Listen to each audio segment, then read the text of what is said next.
नमस्कार, मैं अभिषेक राज। दोस्तों, एमपी पीजीसीएल में भर्ती निकाली गई है, आपको मालूम ही है। और इसका ऑनलाइन फॉर्म भरने का जो डेट है 30 अप्रैल तक है।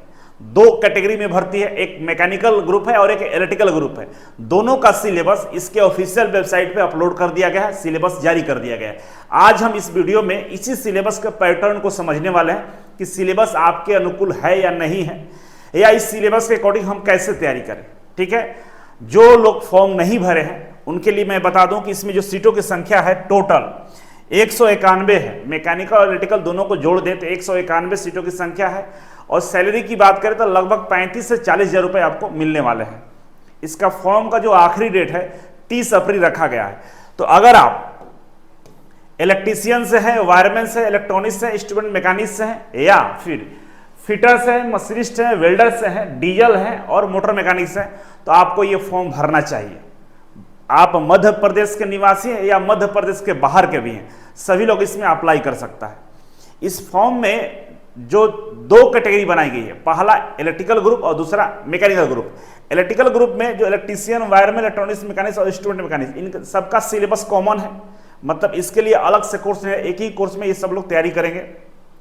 तो आपके लिए भी कोर्स ला दिया गया है। इजी वे ग्लोबल एप्लीकेशन को डाउनलोड कर लीजिए प्ले स्टोर से, और प्ले स्टोर से डाउनलोड करने के बाद रजिस्ट्रेशन कर लीजिएगा। वहाँ पर जाइएगा बिजली विभाग वाले सेक्शन में, या कोर्स में सर्च करिएगा MPPGCL, तो आपको ये दिख जाएगा कोर्स। ठीक है, तो आप इस कोर्स को परचेज कर सकते हैं, नहीं तो हमारे हेल्पलाइन नंबर पे कॉल करके भी आप जानकारी ले सकते हैं।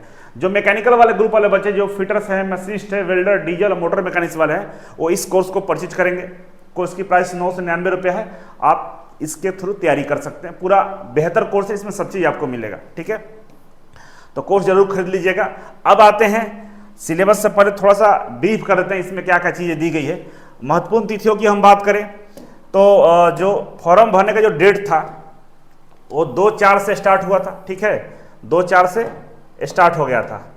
और इसका जो आखिरी डेट है 30/4 है, मतलब 30 अप्रैल इसका आखिरी डेट है। इस दोनों के बीच में आपको फॉर्म भरना है। तो आज है 21 अप्रैल, अभी आपके पास टाइम है, फॉर्म को अप्लाई कर सकते हैं अगर नहीं भरे होंगे तो।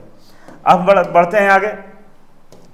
तो यहाँ पे ग्रुप समझ लीजिए पहले कि जो आपका मैकेनिकल ग्रुप वाले बच्चे हैं उनका जो ट्रेड है वो है मशीनिस्ट है, फिटर है, वेल्डर है, HP वेल्डर है, मैकेनिक्स पंप है, मैकेनिक्स वाहन है, मोटर मैकेनिक्स है और डीजल मैकेनिक्स है। इतने सारे ट्रेड को किस में रखा गया है? मैकेनिकल ग्रुप में। और इलेक्ट्रिकल ग्रुप की बात करें तो इलेक्ट्रिकल ग्रुप में आपका इलेक्ट्रीशियन है, वायरमैन है, इलेक्ट्रॉनिक्स है, इंस्ट्रूमेंट मैकेनिक्स है। ठीक है ना, ये 4 ट्रेड इलेक्ट्रिकल ग्रुप में है। कोड की बात करें तो 006 कोड है मैकेनिकल ग्रुप का, और इलेक्ट्रिकल ग्रुप का कोड है 007। ये आगे काम आएगा, ध्यान रखिएगा। ठीक है, हम अब आगे बढ़ें तो आइए अब समझते हैं हम सिलेबस के बारे में। ठीक है, सिलेबस को 2 भाग में बांटा गया है। ठीक है ना, जो पहला भाग है उसको बोलते हैं हम लोग टेक्निकल। ठीक है, पहला भाग क्या है? टेक्निकल है, जिसमें प्रश्नों की संख्या कितना रहेगा? 75 रहेगा। ठीक है, जिसमें प्रश्नों की संख्या 75 रहेगा, 75। और दूसरा पार्ट है वो है नॉन टेक्निकल। ठीक है ना, वो क्या है? नॉन टेक्निकल है, और इसमें प्रश्नों की संख्या कितना रहेगा? 25 रहेगा। दोनों को जोड़ेंगे तो ये संख्या पहुंच जाता है 100। कितना पहुंचता है? 100 पहुंचता है। मतलब 100 प्रश्न रहेंगे, एक प्रश्न 1 नंबर का रहेगा। ठीक है, अब इस वाले स्लाइड में हम समझते हैं कि नॉन टेक्निकल वाला जो पार्ट है, नॉन टेक्निकल वाला जो पार्ट है जिसमें 25 प्रश्न पूछे जाएंगे, वो कौन कौन सा सब्जेक्ट है और कौन कौन सब्जेक्ट को हमको पढ़ना चाहिए। ठीक है, तो आइए समझते हैं। सबसे पहले हम बात कर लेते हैं सब्जेक्ट का। तो पहला सब्जेक्ट है न्यूमेरिकल एबिलिटी, मतलब मैथ। ठीक है, दूसरा है रीजनिंग, तीसरा है जनरल नॉलेज और अवेयरनेस, चौथा है इंग्लिश, और पांचवा है power sector related general awareness. मतलब समझ रहे हैं कि जो बिजली उत्पादन से संबंधित जितने भी जनरल नॉलेज है उसको आपको स्टडी करना होगा। और बोला कि based on publicly available information, जो नेट पे गूगल पे अवेलेबल है इंफॉर्मेशन, उसके अकॉर्डिंग आपको ये पढ़ना होगा। तो 1 बाय 1 करके हम समझ लेते हैं कि किसको किसको अभी पढ़ना चाहिए आपको, क्योंकि यहाँ से ये 5 से 25 क्वेश्चन आएंगे। मतलब हम 5 से इसको डिवाइड कर दें तो हमारा एक सेक्शन में 5 नंबर का होता है। मतलब ये प्रत्येक सेक्शन आपका 5-5 नंबर का है। ठीक है, अब 5 नंबर के लिए आपको पूरा पढ़ना होगा। ठीक है, ये पांचों को। और उधर 75 क्वेश्चन एक ही सब्जेक्ट से आएगा। यहाँ 5 सब्जेक्ट से 25 क्वेश्चन लाना है, और टेक्निकल वाले में एक सब्जेक्ट पढ़ के कितना लाना है, 75 क्वेश्चन लाना है। तो पढ़ने का जो तरीका होना चाहिए हम बताते हैं। ये जो 5 सब्जेक्ट है 1 बाई 1 करके हम समझ लेते हैं। सबसे पहले आप पढ़ना शुरू करिएगा रीजनिंग, ठीक है ना, आसान पड़ता है और आसानी से हो जाएगा। इसके बाद मैथ भी पढ़िएगा, और ये दोनों जो पढ़िएगा तो इसका कुछ इंपॉर्टेंट चैप्टर होता है उसको ही ज़्यादा पढ़ना है, क्योंकि 5 नंबर के लिए पूरा मैथमेटिक्स, पूरा रीजनिंग पढ़ना थोड़ा सा है कि आप समय आपको ज़्यादा लग जाएगा, और इसमें वेटेज भी बेहद कम है। तो इसीलिए मैं बोलूँगा कि ये दोनों को सिलेक्टेड जो टॉपिक है, जो इंपॉर्टेंट आता है एग्जाम पॉइंट्स ऑफ व्यू से, जो हर सारे एग्जाम में पूछे जाते हैं, उसको पढ़ लेना है ना। तो वहाँ से ये प्रश्न आप कर लेंगे, और बहुत ज़्यादा डीपली नहीं आता है, बेसिक फंडामेंटल लेवल का ही पढ़िएगा, मीडियम लेवल का, तो आपका काम हो जाएगा, ठीक है। अब जनरल नॉलेज की हम बात करें, जनरल अवेयरनेस का, तो ये भी अपने आप में एक बहुत बड़ा पार्ट है। तो इसका जो करंट अफेयर वाला जो सेक्शन है, मध्य प्रदेश से रिलेटेड और इंडिया से रिलेटेड, उसको थोड़ा बहुत स्टडी करते रहिएगा। वैसे इसका कोई सिलेबस होता नहीं है। जनरल इंग्लिश, अगर आपकी क्षमता है जनरल इंग्लिश थोड़ा बहुत समझ में आता है तो पढ़िए, नहीं तो कोई बात नहीं, छोड़ सकते हैं।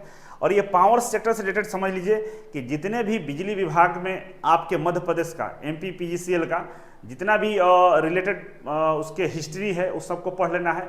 करंट में कौन कौन से प्रोजेक्ट चलाए जा रहे हैं, मध्य प्रदेश सरकार की तरफ से इस सेक्टर में कौन कौन से काम किए जा रहे हैं, भारत सरकार इसमें क्या क्या कर रहा है, और पूरे भारत में जितने भी बिजली कंपनियां हैं, जितने भी पावर स्टेशन है, ये कहाँ कहाँ लोकेटेड है, इस टाइप के प्रश्न आपको इस सेक्शन में पूछेगा, ठीक है। तो ये दो यहाँ से 10 नंबर का अगर आप तैयारी कर लेते हैं इंपॉर्टेंट टॉपिक का, और भी बिल्कुल इजी रहेगा, ठीक है। और नीचे वाला 5वां, तो आपका काम हो जाएगा, इससे ज़्यादा आपको प्रयास करने की जरूरत नहीं है। जनरल नॉलेज का बात है कि इसमें से अगर 5 प्रश्न आएगा तो 1-2 प्रश्न आप बना सकते हैं, ऐसे ही बना लीजिए, अगर थोड़ा बहुत अगर न्यूज पेपर वगैरह आप पढ़ रहे हैं तो, ठीक है। तो ये रहा आपका कौन सा, नॉन टेक्निकल वाला 25 क्वेश्चन, ठीक है। लेकिन मेन गेम है हमारा कि यहाँ पे क्या है कि एक सब्जेक्ट से आपका 75% पूछने वाला है। तो हम पहला मैकेनिकल ग्रुप को हम उठा लें, मैकेनिकल ग्रुप का, तो एनसीवीटी के फिटर ट्रेड से यहाँ पर सवाल पूछे जा रहे हैं। कहाँ से पूछे जा रहे हैं, एनसीवीटी के फिटर ट्रेड का जो सवाल है वही पूछा जाएगा पूरा मैकेनिकल ग्रुप में। मैकेनिकल ग्रुप में आपको पता है ना, मशीनिस्ट है, फिटर है, वेल्डर है, डीजल मैकेनिक्स है, मोटर मैकेनिक्स है ना। ये सारे ट्रेड को जो प्रश्न पूछे जाएंगे वो मैकेनिकल ग्रुप का फिटर जो ट्रेड होता है, इसका जो एनसीवीटी का सिलेबस है इसी से पूछेगा, और क्वेश्चन का संख्या कितना रहेगा, 75 रहेगा।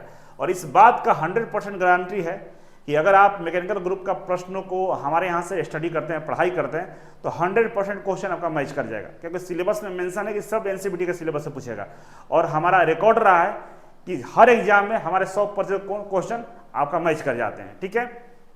उसी तरह इलेक्ट्रिकल ग्रुप की हम बात करें तो इसके अंदर में इलेक्ट्रीशियन है, वायरमैन है, इलेक्ट्रॉनिक्स मैकेनिक्स है, इंस्ट्रूमेंट मैकेनिक्स है। ये चारों जो ट्रेड है उस सबका कॉमन सिलेबस इलेक्ट्रीशियन का सिलेबस रहेगा एनसीवीटी का, ठीक है। और यहाँ से भी अगर आप पढ़ते हैं इलेक्ट्रीशियन ट्रेड को, तो मैं मानता हूँ कि 75 क्वेश्चन आपके इजीली बन जाएंगे, कोई दिक्कत नहीं होगा। तो ये दोनों ट्रेडों को अलग अलग ग्रुप में, है ना, फिटर वाले मैकेनिकल पढ़ेंगे, इलेक्ट्रीशियन वाले इलेक्ट्रिकल पढ़ेंगे, पढ़ के आप आसानी से तैयारी कर सकते हैं। तो ध्यान रखिएगा, इधर उधर भटकने की जरूरत नहीं है। एनसीवीटी से अगर प्रश्न आ रहे हैं, पूछे जा रहे हैं, और टेक्निकल से इतनी वेटेज है, तो इजी वे कोचिंग आपके लिए परफेक्ट है, और आपको इसका तैयारी करना चाहिए। अब सिलेबस डिटेल्स में कैसे समझेंगे, आइए डिटेल सिलेबस के लिए हम बात करें। हम आ चुके हैं Madhya Pradesh power generating company limited के ऑफिशियल वेबसाइट पे, ठीक है। और इस वेबसाइट को ओपन करने के लिए गूगल में आपको mppgcl.mp.gov.in ये डालेंगे, ये वाला, तो ये वेबसाइट ओपन हो जाएगा, ठीक है। अब वेबसाइट जब ओपन होगा तो करना क्या है, आपको सिलेबस मिलेगा कैसे, थोड़ा सा स्क्रॉल ऐसे करिएगा, कैटेगरी में आइएगा और यहाँ पे करियर का सेक्शन है, करियर पर क्लिक कर लीजिएगा तो आपके सामने एक नया पेज खुलेगा। और इस पेज पर आने के बाद सेकंड नंबर वाला ये वाला लिंक पे आ जाइएगा, और यहाँ पर देखिए सबसे नीचे सिलेबस के बारे में दिया हुआ है कि भाई ये आपका रहा सिलेबस, ठीक है। बाकी यहाँ पे एडवर्टाइजमेंट को डाउनलोड कर सकते हैं, ठीक है ना। नीचे वाला सिलेबस है, इस सिलेबस वाले लिंक पे क्लिक करेंगे तो आपके सामने ये सिलेबस का पैटर्न ओपन हो जाएगा, ठीक है। अब सिलेबस वाले लिंक पर क्लिक करने के बाद जैसे स्क्रॉल करेंगे तो यहाँ पे सिलेबस दिया गया है, ठीक है। तो आपका जो सिलेबस है ये वाला है, 6 नंबर पे है प्लांट असिस्टेंट मैकेनिकल, और 7वें नंबर पे प्लांट असिस्टेंट इलेक्ट्रिकल, ये दोनों है जो ITI के लिए है, ठीक है। और सबसे नीचे 10वें नंबर पे नॉन टेक्निकल के लिए दिया हुआ है। तो आप अपना सिलेबस अपने अकॉर्डिंग ओपन कर सकते हैं। जैसे हम मान लीजिए किसी को ओपन करते हैं, 6 नंबर को ओपन करते हैं, 6 नंबर पर ओपन करेंगे तो आपके सामने ये PDF ओपन हो जाएगा, ठीक है। अब ये मैकेनिकल ग्रुप वाला है, तो आप देखेंगे सारा फिटर का ही सिलेबस दिया हुआ है, जिससे आसानी से हम लोग पढ़ सकते हैं, प्रैक्टिस कर सकते हैं, ठीक है। तो इस तरह से आप सिलेबस को रीड आउट कर सकते हैं। तो आई होप आप समझ गए होंगे। ठीक है, आप लोग करना क्या है, इस वीडियो को लाइक और शेयर करिए और तैयारी अच्छे से करिए। Thank you so much. मिलते हैं अगले वीडियो में। कमेंट बॉक्स में कमेंट करिएगा, कोई डाउट होगा तो। Thank you so much.